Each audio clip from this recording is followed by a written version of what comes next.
Hi, everyone. Welcome to Women Atheists Unload. I'm your host, Cindy Plaza, and welcome to this show offered to you by the PSF Network. The PSF network contains 5 different channels. This is one of them, and tonight we're going to talk about humor and minority. What's so funny? And for that, we have a panel of comedians and uh, philosophers, we could say. So, hi everyone.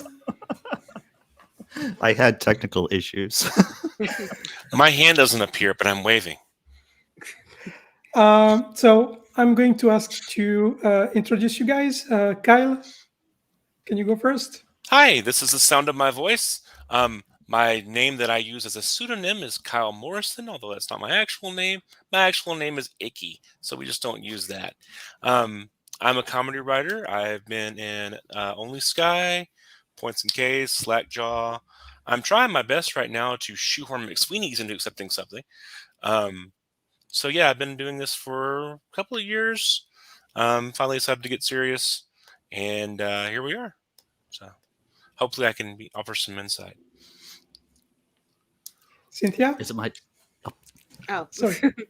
hello, everybody. My name is Cynthia McDonald. I don't know if I would really call myself a comedian or a philosopher. I'm just kind of me, but I do talk a lot about stuff, and I have opinions about things, and therefore I am here.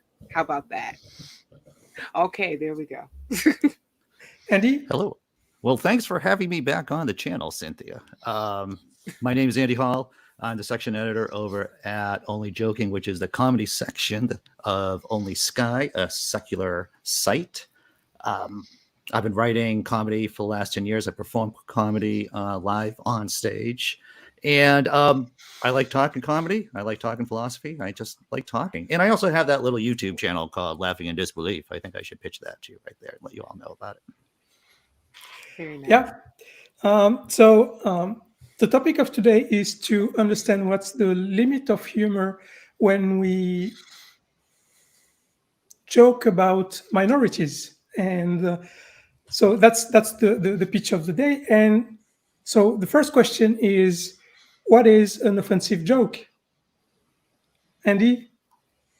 What is an offensive joke?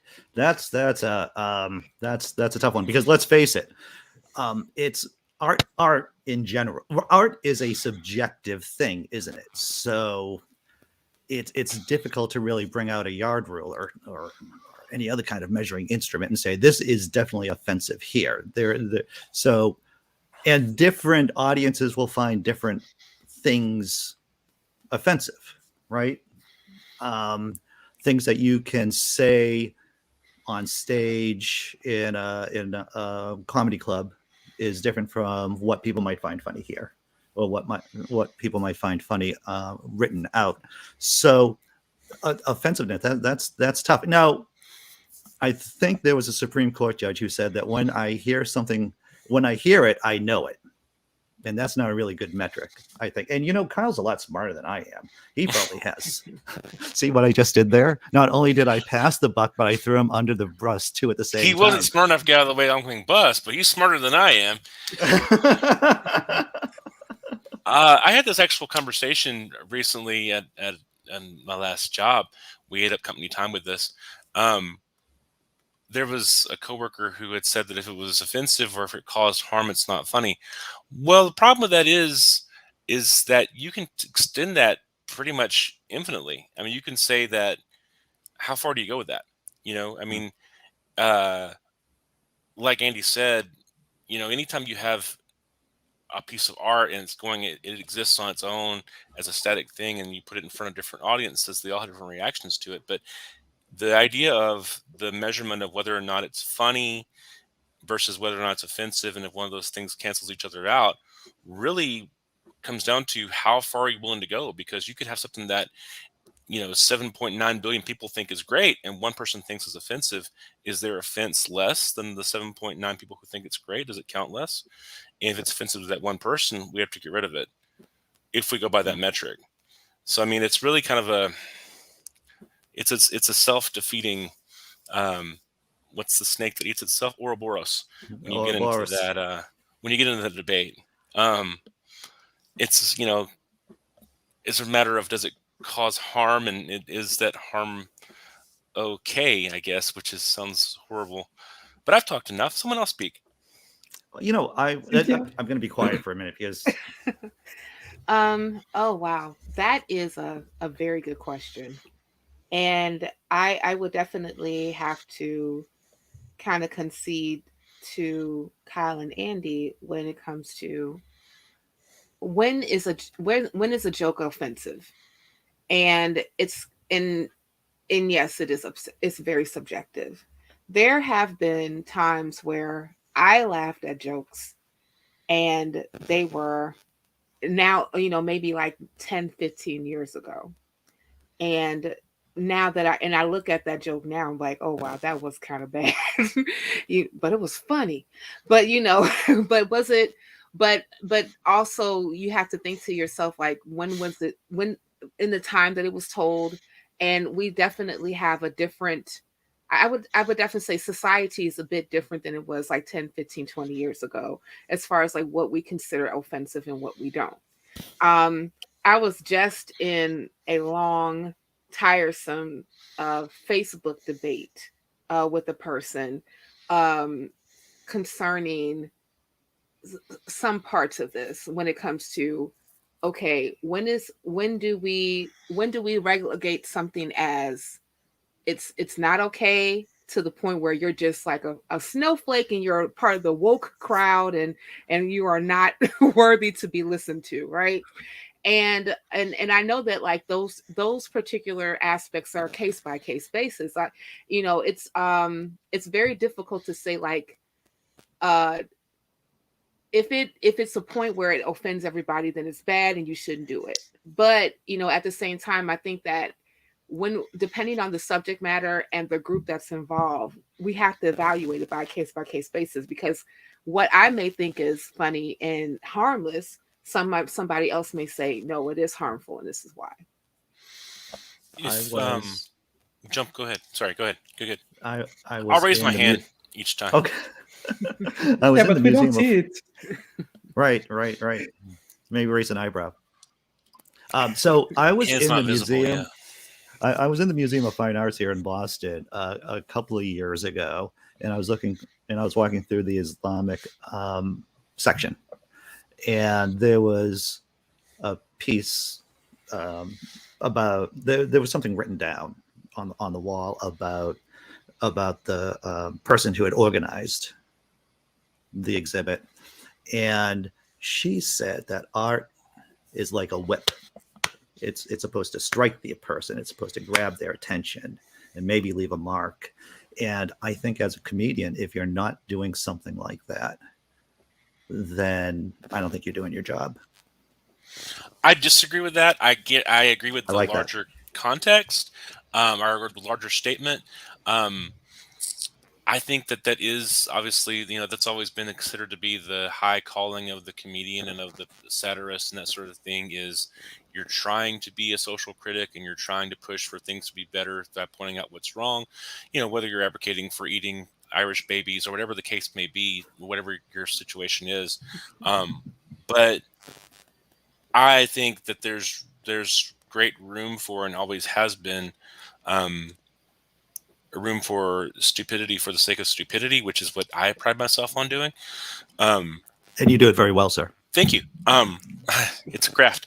But I was going to say before Andy said that, which is a very good point, there's also a question too nobody wants to ask of, okay, is a joke offensive? What difference does it make? That's a question that people really have to ask is, well, it's offensive. What difference does it make?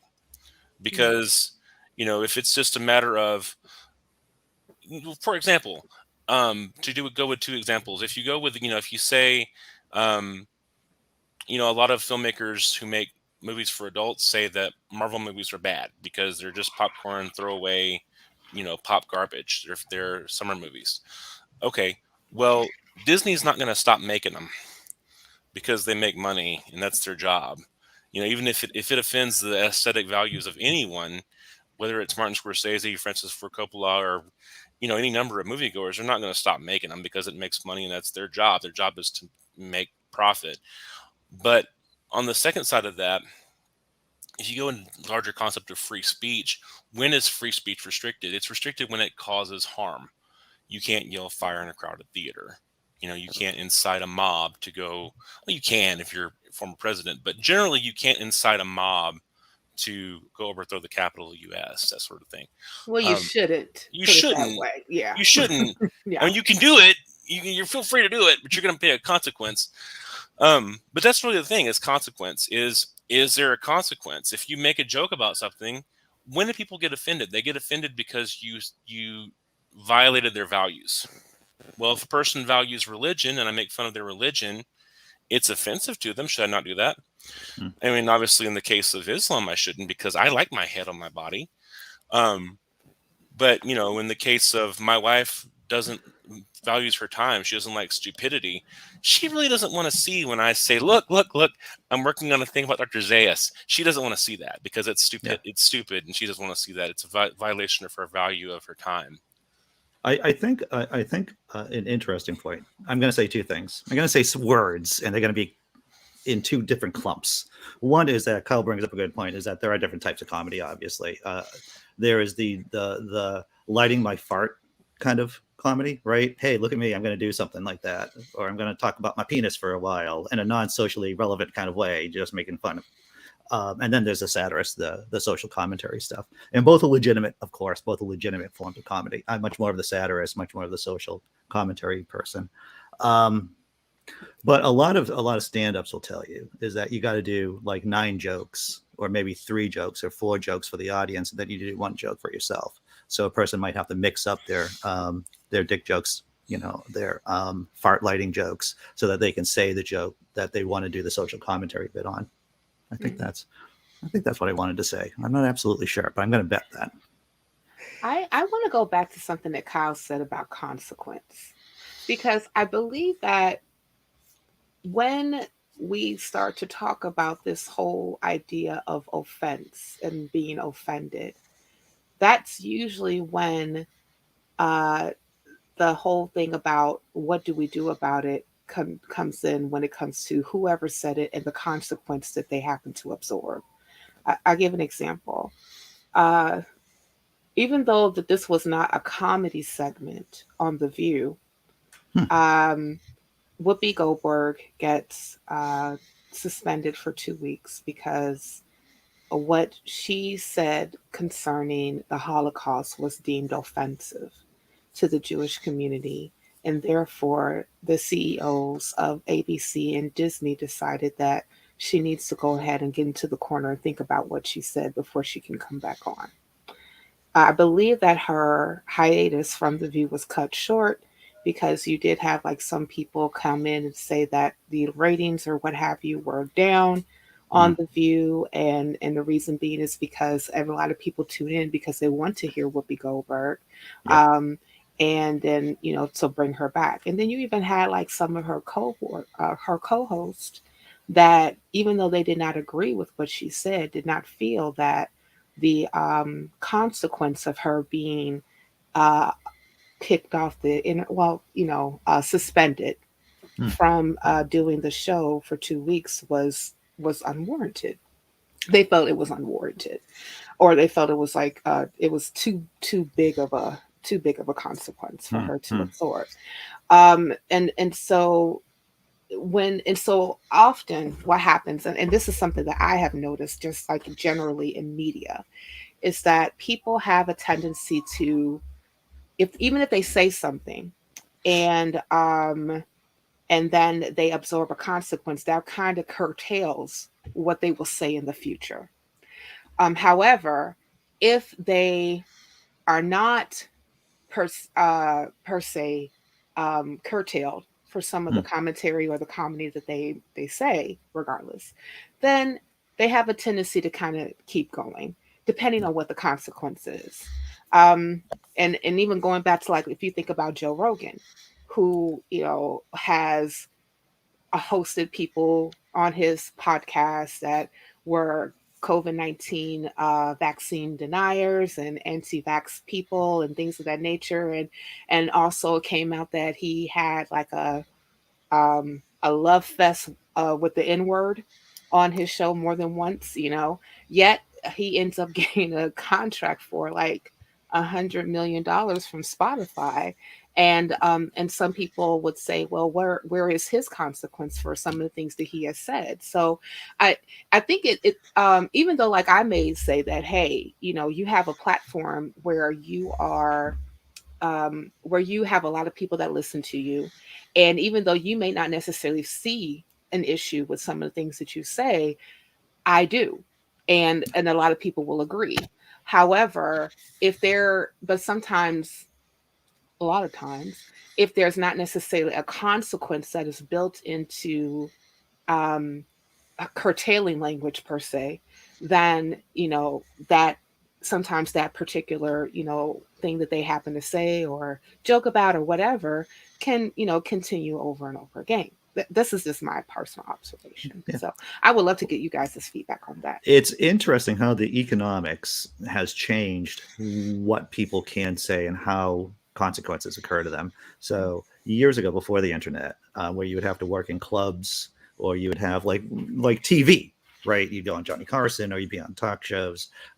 Yeah, there was a lot more of curtailing what people could say because,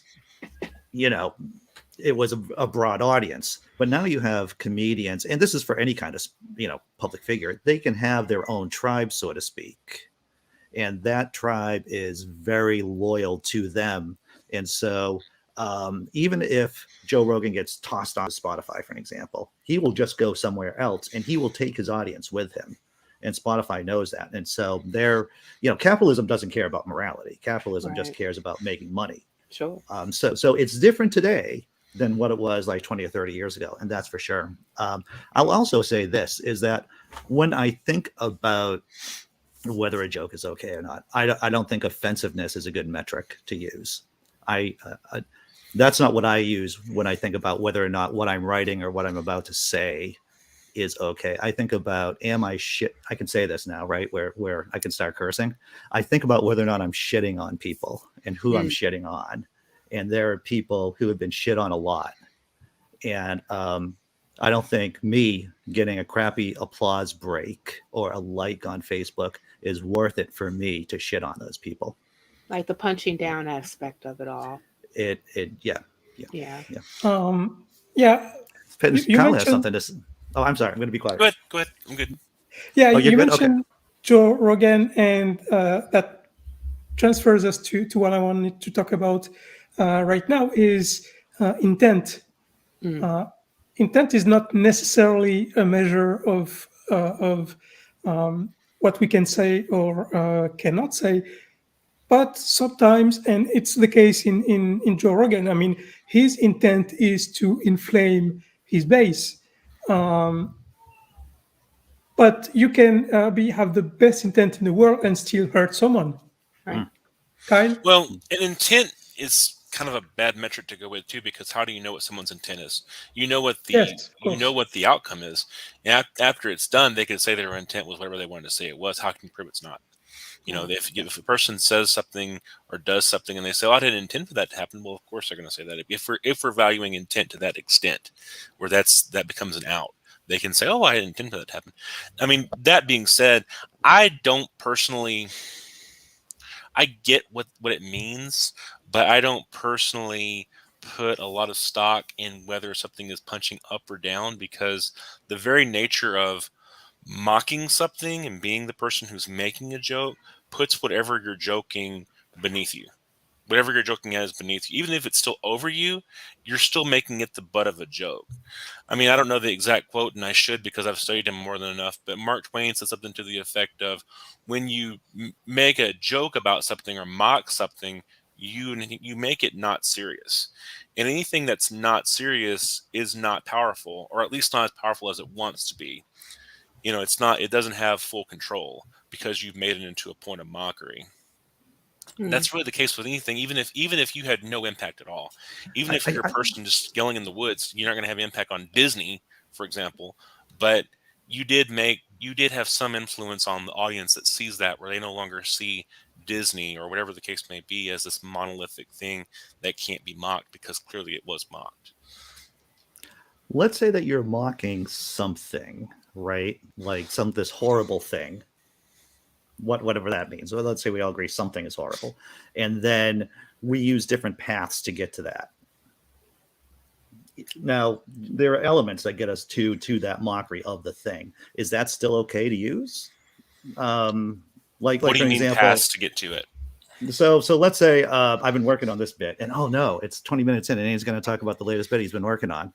It's about, I've been watching Game of Thrones, right? I've never seen Game of Thrones before, and I've also been listening to Dan Carlin's Hardcore History, and he's been doing this 5-hour show on the Atlantic slave trade. And I'm like, oh my fictitious God. It is just so much for me just to even take in. I had to stop a couple of different times. And I was thinking that maybe a way to explain, to help kind of grapple with it, is to talk about, I don't know if anyone's ever seen Game of Thrones, right? It's about, basically a medieval feudalistic system. And there's all these hobbits and such.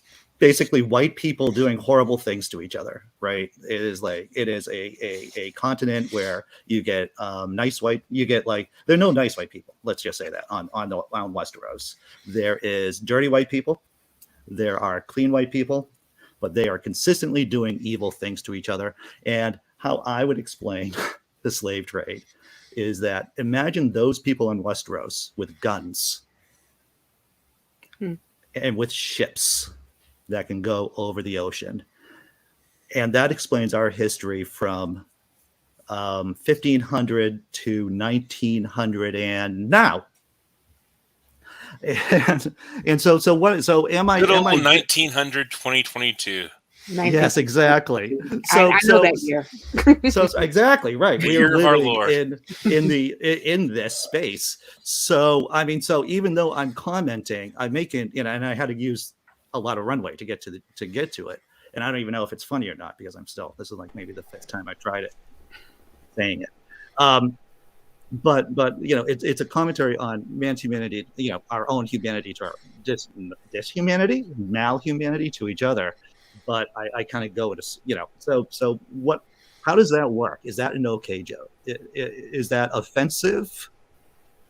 Well, I think that if I were just to chime in for a person who has, been, I consider myself a student of history, especially when it comes to slavery.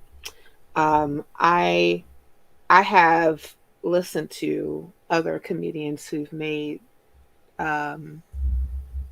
satire when they had spoken about like the slave trade and even slavery within the United States, and also all the other ills that came after slavery, and even how it has affected African Americans to 2022. Yeah. And I think that the year of our Lord, yes. And I think that depending on how we're framing the satire and how it's delivered would determine if it is considered, if it's in the process of possibly offending an entire people, right? And what do I mean by that? Well, I have heard jokes made of like say for instance, like if we're talking about like slavery and in the antebellum South, and you mentioned like maybe slavery uprisings, and to the point where like people are like taking like different portions of it and saying like, oh, they're finally fighting back, and then like all the different things that people are saying into like master and the overseer and things like that could be considered funny. But are we saying that the entire institution of chattel slavery is funny? I don't necessarily think so. I think that's just mostly like you can take like different tidbits here and there and then kind of imagine how something like this would go if this happened, and then tell it to that particular aspect. But again, it's still going to be very subjective on how an audience member is going to take it. Because like even if we go back to that whole conversation about intent and how it's very difficult to ascertain what someone's intention is when they are saying anything that they're saying, unless they say, hey, my intention is blah, blah, blah. Then it's more so like you have to be within that moment and observe all the happenings around you in order for you to kind of come up to some type of conclusion per se, or some type of, or gain some type of knowledge of what you possibly think this is at this time. But at the same time, you won't necessarily know that until you're in the moment, if that makes any sense. So you don't know what's funny until you tell the joke. Right. Well, exactly. Yeah. And part of being in the moment is being in the present, and wherever present that is, wherever context that is, that you can't control because you're not in a vacuum. So you don't get to control the things that are around you led up to that point. Like, for example, it might surprise you given my background behind me, but I'm working on a parody book called Upside Down Monkey World, because somehow no one's done a parody of Planet of the Apes. And so I love the name Dr. Zaius, but you can't get away with that. You have to come up with a parody name. So I came up with the parody name Professor Zippy. And so how do we get to, well, the really intelligent apes have gone back to circus ape type names, like, you know, Professor Zippy, and there's one called Bing Bong and such as that. Well, we get back to that by saying there was a movement among the characters to go to get rid of the names of man, like it's implied Cornelius, right. Zaius, these names, get rid of these and go back. Well, there's obviously a reference there that I'm not trying to make, that I've thought long and hard about of, well, you could map that as this is Black people going back to more African names, you know, that sort of thing. That was a movement that happened in the 60s and 70s and continues to this day. You could map that and say, that's the joke he's making. It's not the joke I'm making. It's not a joke, period. It's just to get to Dr. Zippy, Professor Zippy. It's really all it's there for, just because that's inherently absurd. But I have to be aware of that. Yeah. And being aware of that and lampshading it acknowledges my intention. There's a line of dialogue where the Charlton Heston character even says, that reminds me of this movement that happened on humanity. And the character is like, well, that wasn't our intention at all, but thanks for making us all feel terrible. And then you move on. You deal with it and move on. But if you don't acknowledge it and you're not aware of it and you don't respond to it in some conscientious way, it's very hard after the fact to say, oh, this wasn't my intention. Yeah. Yeah. That's smart, Kyle. That's smart. So we're half an hour into the show and we've responded to only one question so far. Oh, good. So we're making good time. So let's go to the second one. But before that, I have a clip I want to show you because it's relevant to the second question. Wes, can you play the first clip, please? On to say that joke about how he was leaking chocolate. He says, I knew there had to be a better way of trying to put the message over, putting your jokes over without having to pick on people because of their color or because of their race. Yes, but his view is different from yours. Because he's Lenny Henry and I'm Trevor Noah. Yeah, but he's black. Yes, but he was talking about leaking chocolate, implying that his skin color was not something that belonged to him. That is a different joke. He's just trying to say that his skin color is chocolate. No. You're splitting hairs here. No, but that is exactly what we should be doing. Because what you're doing is creating. I'm not sure I you're would. creating I'm not racial sure jokes. I would say. No, you're creating monoliths. Said. You're creating monoliths of jokes, and that's not fair to do. Every single joke has a context. Every single joke comes from a place. The most important thing with comedy is context.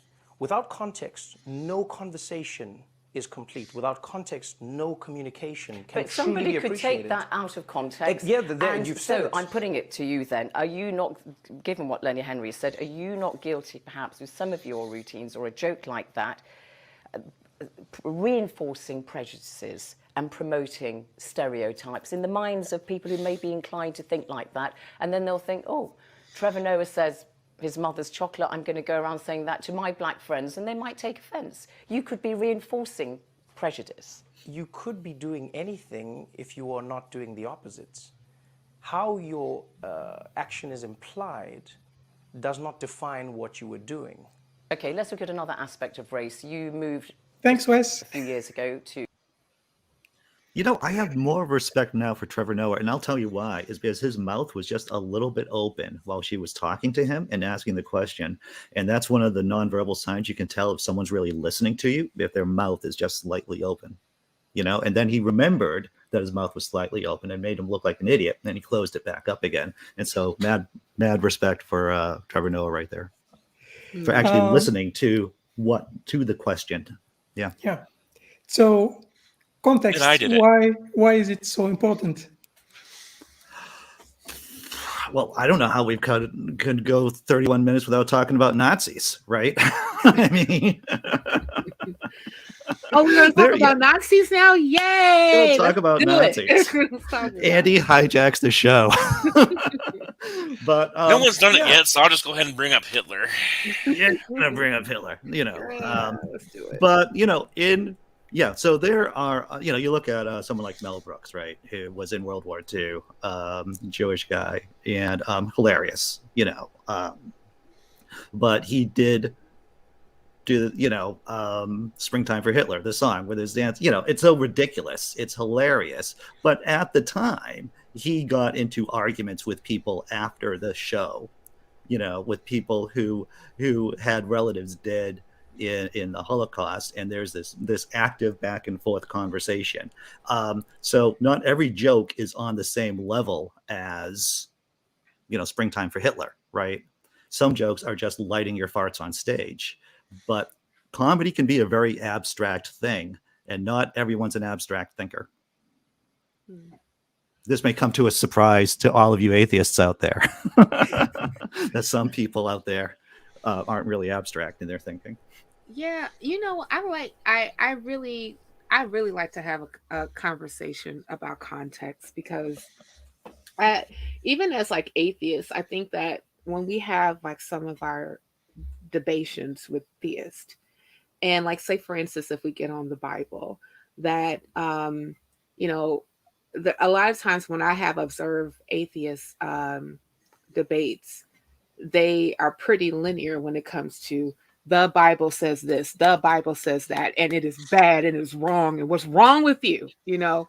And yes, it will say something like very bad, like, you know, Leviticus 25, 44 through 46. Like, that's some bullshit right there. But, you know, but sometimes Exodus 21. Yeah, it's bullshit. Ephesians 6:5, bullshit. You know, we can go on, you know, but the entirety of Revelation, absolute bullshit. Bullshit. Yes. Yes, it's bullshit.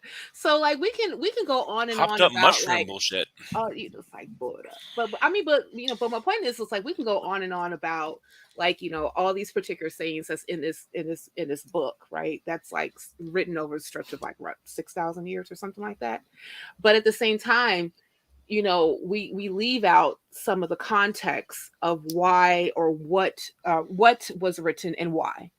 And what happens is that we kind of lose the sauce, but conversation between the interlocutor and the other interlocutor, because you know, the atheist may not always consider the context of why that was written, history that was behind it, or you know, or the government structure that was behind it, or anything like that, so that we can get like a better understanding of, I say that this is wrong and this is why, and I can bring up the context of why it was written in the first place. Right now, if we go to, say for instance, the like how we are framed, or how our jokes are being framed.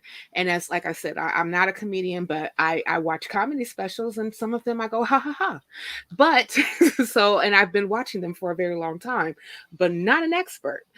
And never written a joke in my life. However, you know, I can definitely, I will say this, that context, yes, is extremely important on how you're delivering any type of like information, content, or regardless, when you're on stage, or whether if you're on a medium, television show, etc., etc. Because like how you're framing things and the context that's behind it is going to oftentimes be the measuring sticks on how it's going to be received from your audience, if that makes sense. Now I'm about to stop. Continue. Kyle? Well, the talk about when you started talking about Cynthia, about the debates about the veracity of religion, that sort of thing, and not appreciating what it means in a larger context, I immediately thought about one of the things that I try to govern myself with, because I have a brother who's militantly evangelical. I'm so sorry. It is what it is. Yeah. And I've learned to pump the brakes, because I know you're absolutely full of shit.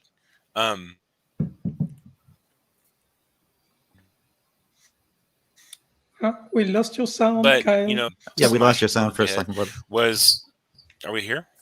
Yeah, we can hear you now. We're back. Mm-hmm.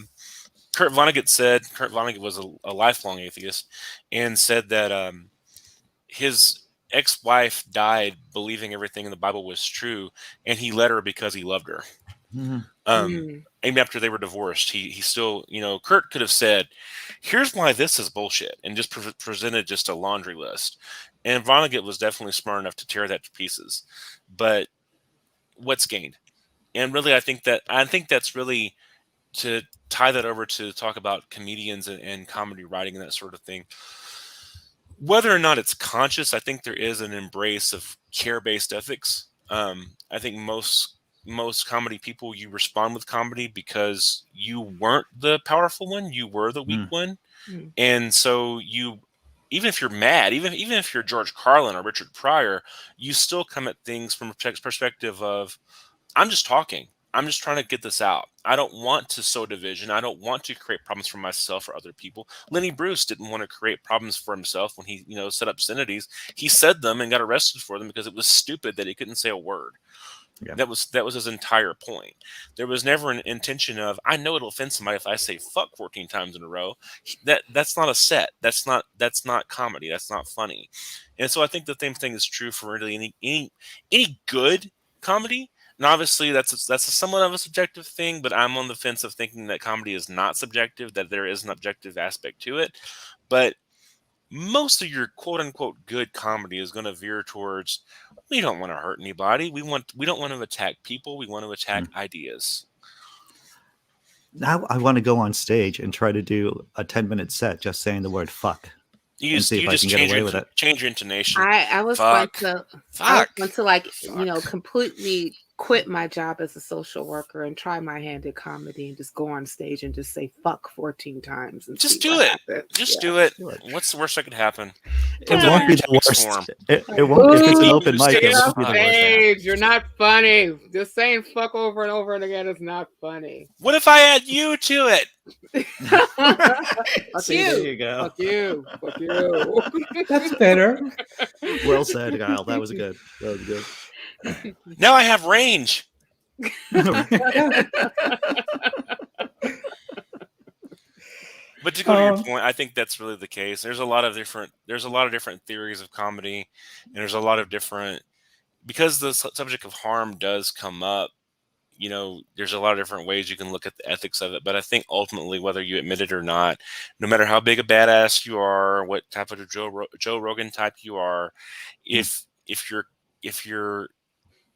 observant enough and you've been around enough to write comedy, which is what's required, even if you go on stage and do a stand-up bit, you have to be sensitive enough to realize I could be hurting someone, and you may have a good reason to want to do so.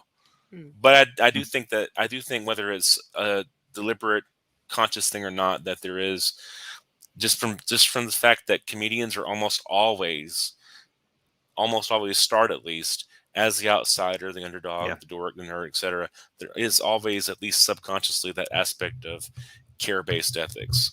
Yeah, a lot of comedy is the airing of grievances. A lot of it is. Yeah. Airing grievances comes down to, really, this happened to me, this was bad, I'm mad about it, I'm upset about it, I'm hurt about it, and you want the audience to commiserate and say it's okay. Laughing, it's not about laughing. It's not about, ha, ha, ha, ha, ha, he said fuck 14 times. It's about, I get it. And when then you're not alone. Then even if you are the underdog, even if you don't have power, even if you are the outsider, et cetera, so forth, you're not alone. Yeah. If you're looking for something very human like that, you're not coming at it from a I was harmful going to say perspectives. just commiseration. I just thought that that's something that you just unloaded on your therapist, but that's okay. No, you get paid to do it on the stage. You pay them to do it as a therapist. That's the difference. That's the difference, guys. If you're broke, you just go to a comedy club. Well, that's also, when we're talking about theories of comedy and different types of comedy, there's definitely a type of comedy out there that you get to feel the feels that you don't normally allow yourself to feel, and you get to say the words you don't normally get to say. Jeff Dunham. Right? And that is a no, not really. That is a therapeutic thing. That is a therapeutic experience. I'm glad you brought that up.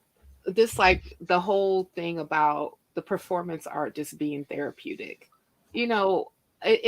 If we're looking at it in the aspect of being on stage and like saying the things that you're saying in order for you to say, hey, do you feel me?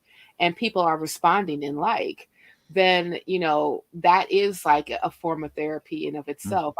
I would say that, one of the things that social workers and comedians have in common is that we're just jaded people because we just seen a lot and experienced a lot. Yeah. And so when we get a chance to really just kind of like unload, we unload. Yeah. Now, if it's always going to be in the case that if somebody kind of accepts it or not, or if they're cool with it or not, we don't care, because this is what we're dealing with at this particular moment, and we want you to know all about it. Yeah. But at the same time, I was just even thinking, like, even though, like, of course, I don't do comedy, but I have done performance arts. Like, I sing, I play an instrument. I have, spent a lot of time on stage, when I was much younger and way less sleep deprived. But and even in those particular times, sleep deprivation, that could possibly be subjective too. But like being on stage and really being able to present your art and having like people to absorb it, and then also them kind of commiserating with you, communing with you when you are presenting it, is usually like, yeah, this is it. This is the bottom line that I'm trying to get at. Now, depending on how the art is received, or even the art that you are doing to said audience, in whatever context it's in, or even, the intent that we may not necessarily always be able to point out at that particular time, that's basically what's happening.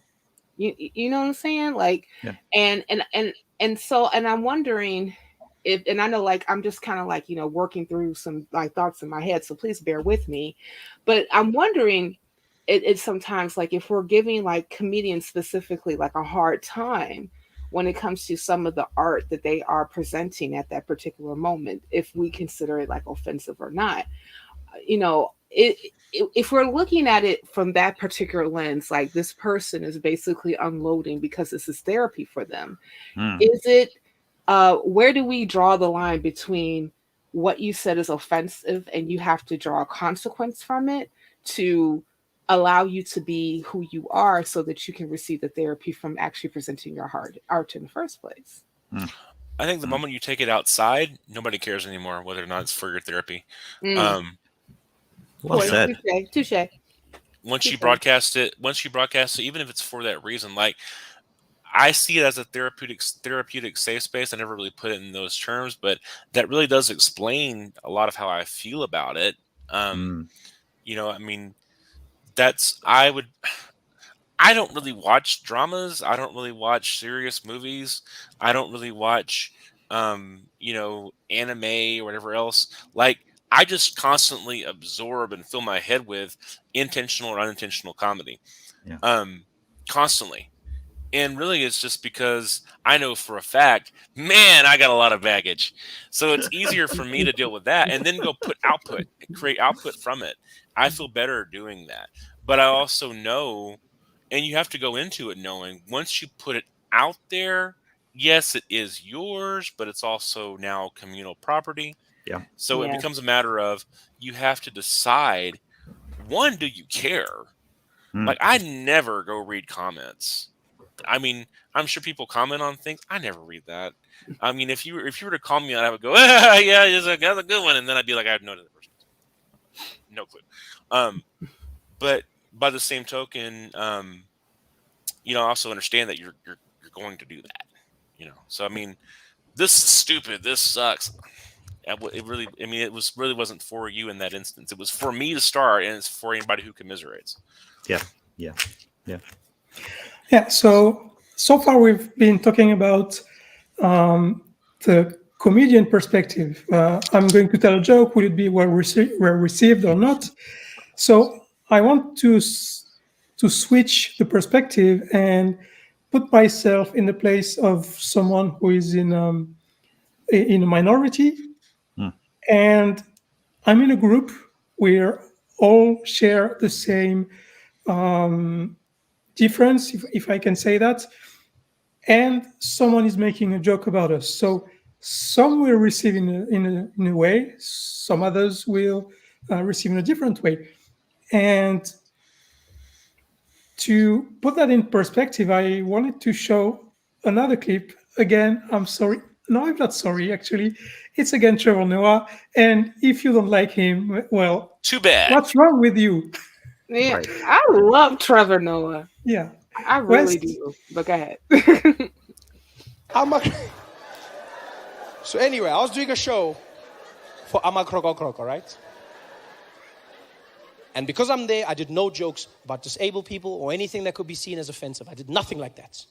And after the show, I was meeting some of the guys. Everything went well. And one of the athletes came up to me. And I'll never forget this till the day I die. He came up to me. And he was partially deaf. And he introduced himself. And he was a fan, a great fan. And he was like, hey, Trevor. Hey, man, how are you? I said, hey, how you doing, buddy? How are you? Good to meet you. Good. He said, yeah, man, great to meet you. Great to meet you. I'm a big fan. I said, oh, thank you. Thank you very much. Thank you. He said, yeah, dude, I love your stuff. You know what? You should have subtitles because, sometimes I don't get it. Because I'm partially deaf. I was like, oh, I didn't even notice. Yeah, it's cool. Yeah, I didn't even know. I just thought you had an accent. That's cool, man. That's nice to meet you. He said, yeah, that's cool, man. I didn't have a question if you don't mind. I said, yeah, go ahead. He said, how come you never tell jokes about deaf people? So I'm sorry, what? I don't tell jokes about deaf people. He said, yeah, how come you never tell jokes about deaf people? I said, what do you mean? He said, well, you tell jokes about everyone. Short people, black, white, everyone. But I've never heard you tell a joke about deaf people. Why?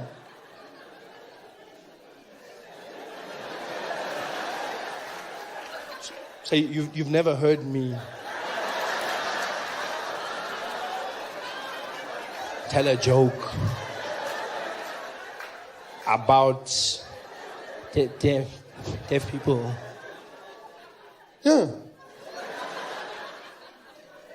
No, man, not like that, you stupid. No, man, you're an idiot. I said, no, dude, I don't know. I don't make jokes about deaf people. He said, yeah, why not? I was like, because I shouldn't make jokes about deaf people, because if I did that, then deaf people would be hurt and they would be offended. Why would we be hurt? It's not like we don't know we're deaf. So I thought I was protecting you. Protecting us from what? From laughing. We also want jokes. We're deaf. Yeah, we know we're different, but we still want the same things. I was like, yeah, but you know what's funny is you say I must make jokes, right? But even if you're cool with it, you know who will complain? People who can hear. Yeah, they'll complain on your behalf because that's what people do. They get offended for other people. They'll be the ones going, oh, Trevor Noah's an asshole. He made jokes about deaf people. You're like, so? Why do you care? I said, because it hurts. It hurts. He's like, dude, you're a comedian. Suck it up. It's easy for you. No, dude, just make the joke. If the jokes are funny, people will laugh and then we move on. I was like, yeah, you know what? You say that. But then what do I do if they complain? He's like, dude, if they complain, then complain. Okay, you know what? Go do the joke. Go do the jokes. And then, if they complain, you must do what I do. I was like, what do you mean? He's like, just don't listen.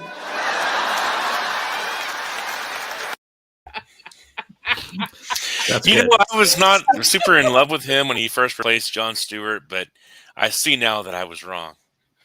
Yeah. So there are several point of views here. Is the first one is if someone doesn't tell jokes about my minority, then I might feel excluded. Why can I have the same humor as everyone else?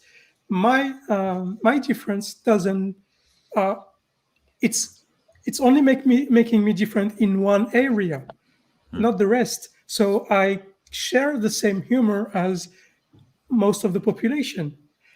So that's the first point. And then the second point is people get offended for other people. Yeah. There are jokes that I don't make because I don't think I have the skill set. There are issues that I think about, and it's like, is this the right thing? And then I work on them, and it's difficult. It's difficult to thread needles for jokes, especially about certain topics. It is tough. And if someone asked me about that, like if someone asked me about why don't you make any deaf jokes, Andy, it's because, well, I just don't think I really have the skill set, or I'm working to being that good, I guess. I mean, Trevor Noah did a great job, because he was able to do that, basically saying those words that the deaf person was saying to him without it, at least me being offended. And I had speech therapy when I was a kid. I was taken out of kindergarten and put on the special little bus to go to the special school because I couldn't talk correctly. And I didn't find that offensive at all. But and I'm not speaking for everyone who's ever had a speech defect whatsoever. But I think he did that masterfully. Could I have done something similar to that? I don't know. I don't know. I could write it. I don't know if I could do it and pull it up and perform it. That's probably, tough. The thing is, he's not condescending. The way he interprets it, he's not condescending. No, he was basically just like recalling a conversation that he had with another person, specifically about this topic. And I do believe that he did masterfully. That's one of the reasons why I love Trevor Noah. But I think that, like, I also, when I broach different topics, especially when I'm talking about groups of people who I am not a part of, even though, like, there's a certain thing about intersectionality and how that affects different group of people, and et cetera, but intersectionality even goes only so far, right? So when you're on topics discussing groups of people who outside of your experience, it does make you tread waters carefully. At least you think it would, Yeah. Like for me, like specifically, I do talk about transgender issues, but even I have a limit on that because I'm not transgender. And often when I talk about transgender issues, it's because I work with transgender clients, so so often my commentary or what have you is limited to that. But one of the things that, and I said this when I gave a speech at the Women of Color Beyond Belief conference, I talked about social and economic justice for African Americans from a non-believer's point of view. And I was asked a question from a person in the audience to say, like, how can an ally assist people to be part of this group by pushing like whatever type of issue? And one of the things I said to them is that people who have a tendency to say ally, and this is not everybody, but sometimes people who are in a different group who wants to ally with another group that happens to be marginalized, etc., sometimes they have a tendency to take over their issue instead of letting that group lead. And there's plenty of people within that group or what have you that have a very good handle on their issue and what they need in order for them to thrive. Let them lead, and I think that that's even something that I think that could be like a lesson for any of us, or even comedians, when it comes to how we're talking about any of these issues that we happen to experience. Like, can we talk about it from an outsider that may want to ally with the group but not necessarily take over? They may even observe some things that, when it comes to some of the issues that come up that may be considered, we can possibly take a funny part of it and talk about it. But at the same time, I think that sometimes, not always, but sometimes the offense can come when the person who happens to be on stage giving the commentary about X, Y, and Z is asserting themselves in this particular issue as they're an authority figure, and that's usually an issue, in my opinion. To go back to an earlier point about framing, which ties into this, it really does matter to, looking at the Trevor Noah bit. It was not offensive when he did the voice of the deaf man, because he was doing a character, but not a stereotype. He was doing a character who was this man. This was John. It was not deaf guy number 3. Mm-hmm. So, and a prime example of this is, back on just barely 100 years ago, if you wanted to break into vaudeville, which was one point in time the dominant comedy medium, if you wanted to break into that, you were required to get burnt cork and do blackface. That's right. Pretty much required. Now, if you did that today, no one's going to find that funny, except they do it regularly on It's Always Sunny in Philadelphia. What makes the difference? The difference is you understand the characters on Sunny are portrayed as idiots. They are absolute fools. They are not meant to be an authority. You're meant to look down on the characters who think this is okay. Glenn McElhenney is framing that in a way where these characters are all garbage. People. Yeah. It completely follows. They would think it's fine that since they're doing Lethal Weapon sequels, they get in blackface. They don't get it. It's the same thing, and this goes back a long way. Now, there's a danger with that I'll talk about in a minute, but this goes back a long way. One of my fundamental foundational shows that influenced everything I write and say was Married with Children. You're not supposed to look at Married with Children and go, Al Bundy's the hero. No, he is the parody of viewers who are like, yeah, I'll get him. He's a fool. You're not supposed to identify with him. Archie Bunker, you're not supposed to identify with Archie. He's a fool. You're not supposed to identify with him. So he can say these things because he is the fool. The fool can speak truth to power. But I will say this, Kyle, even though you may know that if a character is written like an Al Bundy or an Archie Bunker, which I've watched both of those shows, but I'm not telling you my age. The same thing happens but what happens is that even though that we may have a very clear idea that these are people that are fools and they're not to be emulated, you're still going to have people that's going to emulate them. Which was completely my second point, was you do run the risk of the fool is not seen as the fool. But that goes back to the fool is just a character encapsulation of jokes and comedy in micro. You can't control how the joke is taken, where it goes, how it's perceived. You can't control how the character is taken, because a character is just a personified joke. So you can't control that. I was going to say, just to totally dominate the show for a minute, I'm reading one of my favorite comic strips. It's called Johnny Optimism, and it's about this little boy who's in a terminal ward, which sounds like just a delight, right? But it's about all the different characters he comes into contact with. It's super, super dark. But obviously the guy who does it gets complaints. Well, he has this introduction at the beginning of the second volume where he says, it's a world that isn't really safe, perfect, or predictable, but it's also a world of love, friendships, and laughter, talking about the strip. And that laughter is a powerful thing, especially when we choose to laugh in the face of that which would defeat us. It gives us the strength to carry on and enjoy many good aspects of life that are always present, whatever our circumstances. Yep. There's a case to be made there. I mean, I'm with you. I have several projects that I would like to get off the ground, but they are just at the face of them. They wow, Andy, Auschwitz High. That sounds like a crazy idea for a comic strip.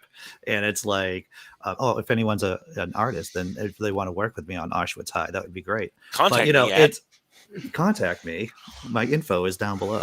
But yeah, it's in the background back right here. Just go ahead. But it is. But that's the nature of comedy, right? You're always supposed to be pushing limits. You're always supposed to be pushing limits, and it's a intellectually and emotionally dangerous place to be in, and for the artist as well as in part for the audience too. We are all there together, and we're exploring things and pushing limits, and it's not easy. It's not easy.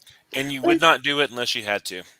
And Yeah, also, and even to kind of, to preface your points, Andy and Kyle, about, even it's dangerous for the audience members who may have absorbed the same content, but not necessarily see it in an offensive light of that what the comedian did, can also get backlash as well. Damn. I can think of like there's a couple of times where I've watched like comedy specials and I said I can get why people are offended, but I don't see, but what was said should not be taken in offense. I think that and because like we are in the age of the clip. Yeah. And when we have like clips shared like on social media from a person, and this is why I'm canceling them. Yep. And you just watch that particular clip without actually watching the entire content. It's going to make a big difference on how people are framing what someone says versus not.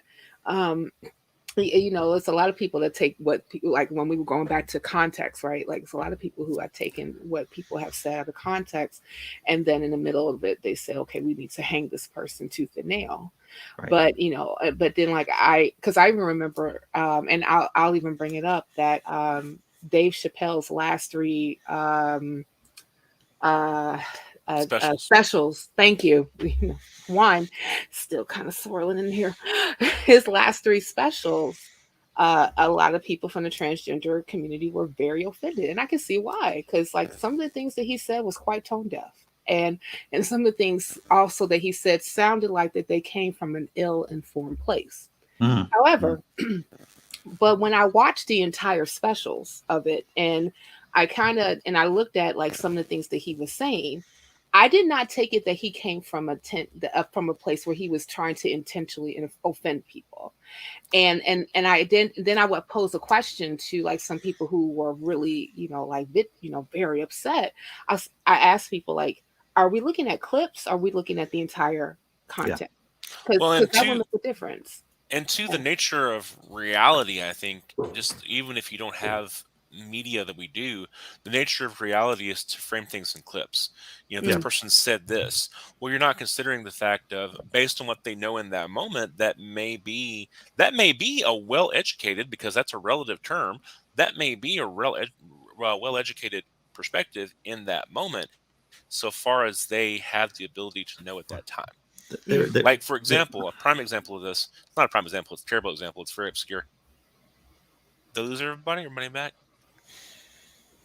What time? I'm by myself. Never mind. Things froze. Okay. Yes, froze. I'm back now. To go back to Kurt Vonnegut, he wrote a book in the 80s called Galapagos, which was it's centered around the theory of de-evolution. And de-evolution, in short, is the idea that humanity would devolve into a subhuman state. Well, de-evolution has been summarily dismissed out of court. Like, this is not a thing, no. But based on what he knew when he wrote it, this was a valid theory. You can't fault the man for coming up with an idea for a comedy novel based on, this is what we're looking at right now. Any more than you can fault the knowledge that was available at that time. Any more than you can fault Steven Spielberg for the dinosaurs in Jurassic Park don't have feathers. Well, we think now they had feathers. He's not. Yes. It doesn't diminish Jurassic Park that they didn't have feathers. Mm-hmm. Mm-hmm. It does diminish ET that there's no way a space monkey evolved on another planet. No way. I would agree with you on that. With Dave Chappelle, I've watched Dave's recent specials, and I'm a big fan of his show when he was coming up. His Comedy Central show back in the day, and I'll say this about intent, and I'm not the first person to say it. It's kind of trite, but every villain is a hero in their own story. So even Joseph Stalin might have thought, hey, I'm doing a good thing by starving all those people in the Ukraine. Maybe he thought he was doing the right thing. Starvation is cool. Starvation. That's what all the hip kids are doing. I was thinking about a way to lose weight. So there you go. Yeah. Okay. So, so with Dave though, and as skeptics too. All right. So as skeptics too, you must hear comedy routines, and you're saying to yourself that syllogism does not work, sir. or ma'am. That does not work. Mm-hmm. And so as I'm listening to Dave's recent, especially his recent special, it's like, well, that syllogism doesn't work. And then there's another part as being a performer too, going, or in a writer going, I would not choose that topic to write about. That's just me, And then there's also the part that I really think that, and this is what galled me about it too. It's part of that syllogism issue, is the fact that just because you say you have one friend who's trans does not automatically mean you are innately anti-trans. And that's what kind of, it's like, that's the hook. That's the whole cornerstone of this bit that you're building. It's like, oh man, I don't know if I would. I think that's a bad structure right there. It's a murky place. I would definitely say, and it kind of reminds me when you say, like, because you just mentioned this one person who happened to be your trans friend. It's kind of like, you're talking to like maybe like a liberal who is saying something that's very racist and say, but I have Black friends. That does not exclude you from being racist. Person that I'm engaging with at this particular time. So it's weird. It's weird in some cases, like when you're absorbing this content, right? Because like you are not only like listening to it, but you're trying to evaluate it as well concerning is this offensive or not? Does this offend me? Could this possibly offend other people who I care about, right? Yeah. And sometimes like then you feel bad because like you kind of laugh because that was funny, but at the same time, when we utilize any of this content to get to a point, was it necessary? And I think that's the question that I would have. Like, if I was trying to make a point about anything, like even in my satirical aspect, the road that I'm taking to get there, does it make sense for me to work with that road versus another in order for me to make my point that absolutely a lot of people agree with? When you deal with deliberate material, you have to be deliberate, and it comes down to being that simple. Like, you're right. People always jump to let's ban Huckleberry Finn, or let's remove the language, and we know what language we're talking about in Huckleberry Finn. You can't. Because if you look at it structurally, it's not a satire, it's a situation comedy about a boy from this one certain community who meets a man from this other community, and when he meets him, he's a thing. And then he becomes less of a thing, and less of a thing, and less of a thing, and more of a man, and more of a man, and more of a man. And you start the beginning of the book, he's referred to by one certain word, and you start the end of the book, he's referred to as Jim. But you have to get there. And you have to get there organically and logically, because there's not going to be a time when you can tell Huck, shouldn't use that word because it's hurtful and it's wrong, blah blah blah, because of the world he's coming from. Okay. Yeah. I mean, I also think with that particular point, you have to realize like when Huckleberry Finn was written. You do, but you also have to know the man, and that's something that I think that, at least in my experience, I've had a lot of conversations about that because I've studied him in depth. There was not, I mean, there probably was when he was a younger man, but once he had traveled around the world and been around and been in wars and traveled, there was not a racist bone left in Mark Twain's body. And he saw the whole thing as foolishness and inherently evil to devalue a person based on something they couldn't control. Last question, because we are running out of time. So it's going to be a simple one, but if you want to elaborate just 1 or 2 minutes, please go ahead. So the question is, do we necessarily need to understand the situation of a certain group in order to be able to laugh with them or laugh about them? Is it necessary? Not strictly necessary. Because a joke is a joke, and depending on how you frame it and how you structure it, it's going to be a joke by virtue of being a joke. If it's a good joke, it's a good joke. And a good joke may make you laugh, even if you have a problem with it after you do so. I kind of agree. Because I would say that you may not necessarily be completely understanding of every human group that we deal with on this planet, and what their issues are, and what are the things that are important to them, not important to them, and the like. But if something is said and it's funny, it's just funny. But But I definitely say that if what is said is funny, regardless if it's funny or not, if it's offensive to a group of people, it's worthy to have that conversation on to why, so that one can be educated. I watched some Charlie Chaplin recently. I was on a Charlie Chaplin binge and silent movies from a long time ago.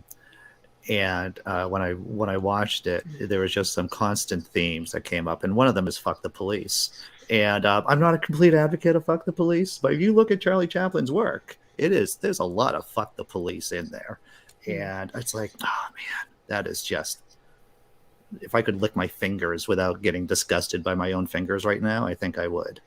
So yeah, when you're crafting a joke, it is important to know who the audience is, about who and what platform that you're on. I'll say that. But in order to laugh, I think if you're Jerry Lewis, he did some lectures, I think over at UCLA, and he pointed out that if he was just dressed on his regular street clothes and he's on stage and he takes a fall, that might be funny and gets like a 2-second laugh. But if he's in a tuxedo and does the same gag, he can stay on the floor for like 30 seconds to a minute, because people understand there's a class system there, right? There's something funnier about someone from a higher class, falling down. So I think, the physical comedy is easier in a sense, because people have all fallen down, right? And that's something that you don't have to think about. It's like, wow, that's gravity. It's a thing. I don't know if that answered the question at all, Cindy Plaza. I'm not sure, but it's still an interesting perspective. So we're going to close the show. Thank you, everyone, for being here. Thank you, Kyle, Cynthia, Andy, for being here also. Where can we find you? Kyle? I try not to be found. You can find me on Only Sky, the only joking part of that site that Andy manages. You can find me recently on Points and Case. I'm working on some other things, so I don't really have socials right now, but I'm working on it. I've been avoiding the society, but I'm trying to get back into it. So just keep an eye out. Keep an RSS feed going. I'll pop up. Kyle is really a writer's writer in the sense that, he just cares about the art and he just cranks it out. And thanks again, man, for coming on Only Sky, Kyle. Yeah.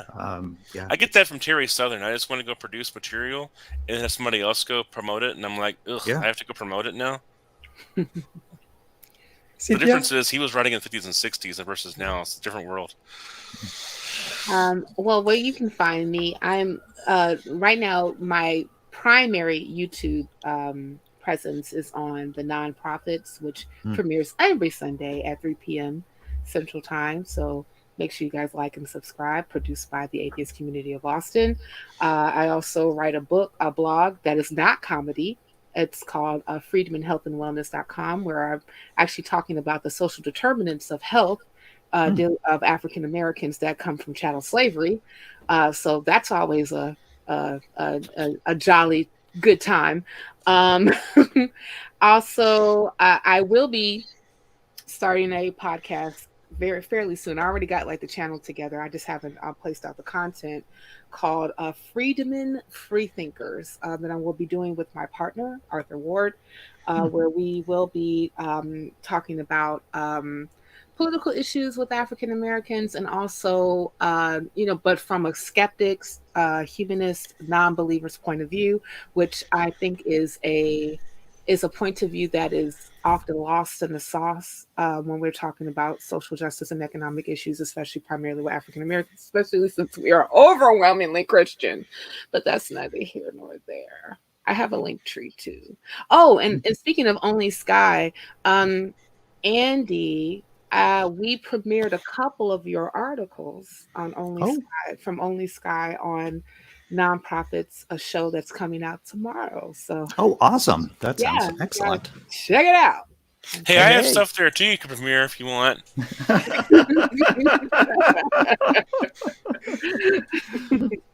Well, Cindy, thanks for having me on once again. My name is Andy Hall, obviously. You've been listening to me prattle off and on for the last hour and 20 minutes. It's hard. That went fast. That went awfully fast. I do a show Monday through Friday on my YouTube channel, Laughing in Disbelief. It's news you can use to fight fascism. That's what I do. Because fuck fascists. I also do a blog over on Only Sky, just funny little pieces. Ultimately, I think I'm just trying to comfort the afflicted and afflict the comfortable. That's what I do, everyone. And thanks for having me on once again. I have no such grand mission statement. I try to be the modern day embodiment of Mad Magazine. Right. So we have what you know. I was really afraid that Kyle and I, because this is the first time we've been on screen together, that we would get into an argument about comedy, because there's nothing worse than hearing comedy nerds get into arguments about comedy. Oh, there's plenty worse than that. A Donald Trump speech. Kids screaming in the background. Pat Robertson's last rant on 700 Club came right out of retirement just to say some foolery, but that's not here nor there. That was foolery, you know that was foolery. I called him the Crypt Keeper on Only Sky.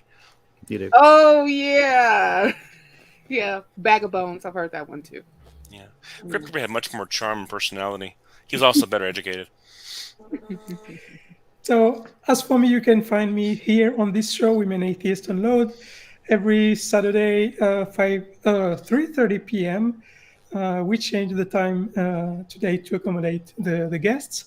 So 3:30 p.m. Central. You can find me also on my own channel, The Path to Reason, which airs on Fridays, 4 p.m. Central, because I'm in Europe, and so there's always this 6 or 7 hours delay. So thanks again for everyone for being here, for the host, the guests, and everyone in the chat. If you like the show, like, subscribe, go and watch the other channel offered by the PSF network, because they're definitely worth it. We also have a Patreon, like in the description. So if you want to help the channel and have more of these discussions and great topics that we can talk about, give us a few bucks if you can. And in the meantime, I wish you all a very, very good weekend, and see you next time. Thank you.